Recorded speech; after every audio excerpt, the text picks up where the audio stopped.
The nearest town is 1,500 miles away.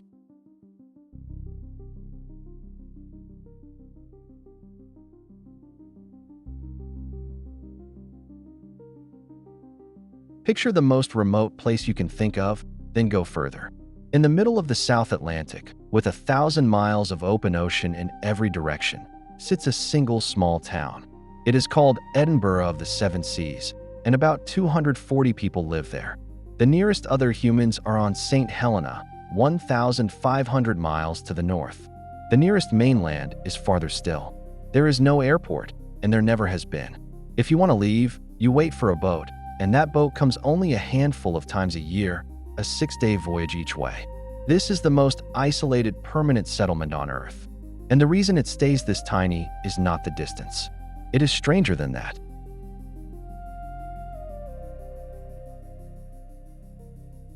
This is No One Lives Here, where we map the emptiest places on Earth and work out why they stay that way.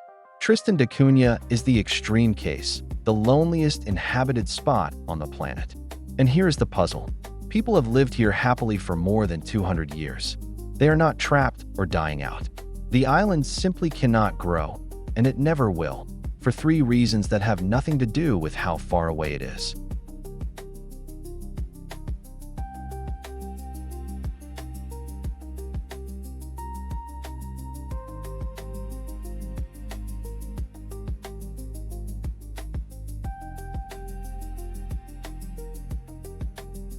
Start with the raw geography, because it barely sounds possible.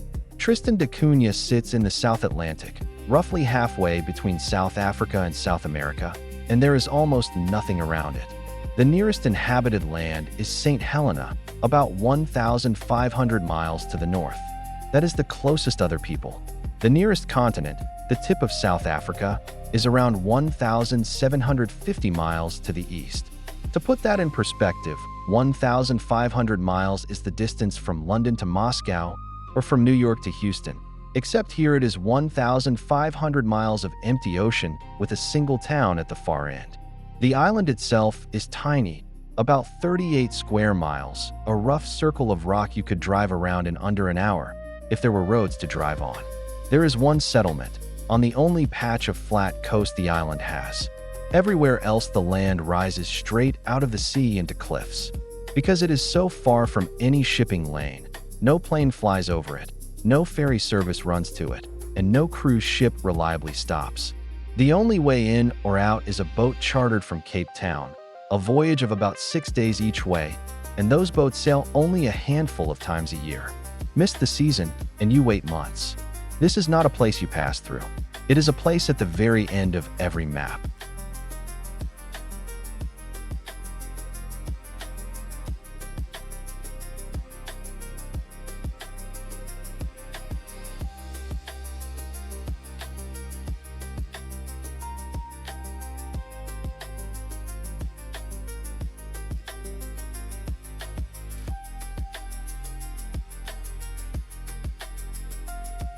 Here is the first real reason the town can never grow. Tristan da Cunha is not just on a volcano.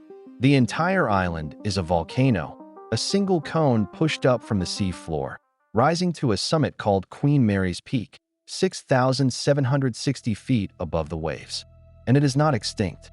On the 10th of October, 1961, without much warning, a vent opened up on the coast right next to the settlement. Lava began pushing toward the village and the crawfish factory. There was nowhere on the island to run to, so the entire population, 264 people, was evacuated. They were taken first to Cape Town, then all the way to England, where they spent 2 strange years living outside Southampton, tasting supermarkets and television and traffic for the first time. And here is the part that tells you everything about these people. Given the choice to stay in modern Britain, most of them voted to go home. In 1963, about 200 of them sailed back to their volcano in the middle of the ocean. But the eruption made the limit permanent and obvious. Almost the whole island is steep cone, cliff, and lava field. The only livable ground is that one narrow shelf on the northwest coast, a few square miles of flat land between the mountain and the sea. You cannot expand the town up the volcano, and you cannot expand it into the ocean.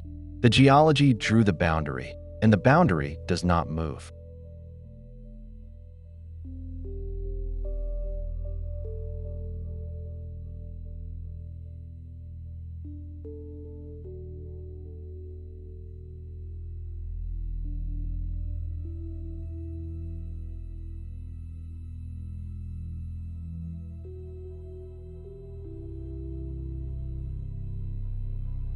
Reason 2 is the one that keeps the town frozen at its current size. There is no airport, and on an island like this, there almost certainly never will be. Building a runway needs a long, flat, straight strip of ground. Tristan does not have one. The only flat land is the settlement itself, and it is nowhere near long enough. Everywhere else is mountain or cliff dropping into deep water. Engineers have looked at it, and the cost of blasting a runway out of a live volcano in the middle of the Atlantic for a town of 240 people has never come close to making sense. So everything and everyone arrives by sea. There is no harbor deep enough for a big ship either, so vessels anchor offshore and people and cargo transfer into small boats, weather permitting. And the weather often does not permit. The swell can shut the landing for days. A normal supply run is a fishing or research vessel out of Cape Town, roughly 6 days sailing away, arriving maybe 8 or 9 times in a whole year. Think about what that does to a life. If you need a doctor the island cannot provide, you may wait weeks for a ship. Fresh supplies come in a handful of deliveries a year. You cannot pop out and come back. Every arrival and departure is planned months ahead.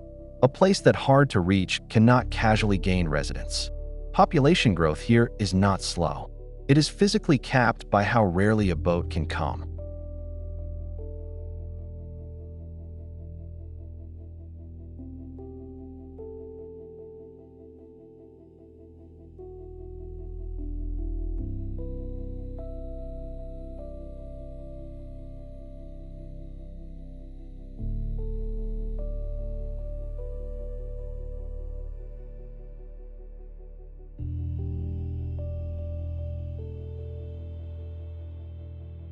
Reason 3 is the one that surprises people most, because it is a choice, not just geography. Even if you could get to Tristan, you cannot simply move there. You cannot buy land, because on Tristan nobody owns land privately in the way we are used to. The farmland is held in common by the whole community, and the rules are strict. Only Tristanians can hold a plot or run livestock, and the number of animals each family keeps is capped, so the tiny island is never overgrazed. Outsiders do not get to buy in and settle. In practice, almost everyone on the island descends from a small group of original settlers, and there are only 7 surnames on the entire island: Glass, Green, Hagen, Lavarello, Repetto, Rogers, and Swain. It is one of the most tightly bound communities on Earth, and it stays that way on purpose. Then there is the economy, which is just as narrow. Almost everything the island earns comes from one thing: a cold water crayfish they call Tristan rock lobster, caught in the surrounding sea and shipped out frozen. That single fishery is around 80% of the island's income. The rest comes from selling postage stamps and coins to collectors around the world. There is no room for a growing city economy here. No factories, no industries pulling workers in. The community farms its potato patches, fishes its lobster, and deliberately stays small. Distance made Tristan remote.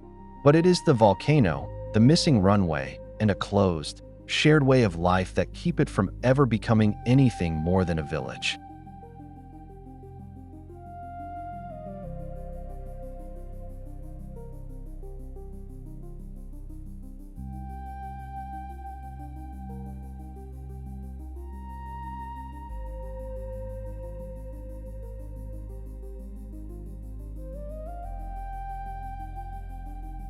So put the whole map together. Everyone assumes Tristan da Cunha is tiny because it is far, and yes, it is the most isolated inhabited place on Earth, 1,500 miles from its nearest neighbor. But distance alone was never the cap. People have thrived here for 200 years and chosen this island over modern Britain. The real limits are physical and human. The island is a live volcano with one small shelf of flat ground, and in 1961 it reminded everyone who was in charge: there is no runway, and there can never be one. so the town can only be reached by a boat that comes a few times a year. And the community itself is closed by design: shared land, capped herds, 7 surnames, 1 lobster economy. A village that has decided how big it wants to be. This is the pattern this channel keeps finding. The thing that makes a place extraordinary is usually the exact same thing that keeps it empty. Tristan is not waiting to grow into a city. It is a town the size of the ocean, the volcano, and its own people will allow, and not one soul more.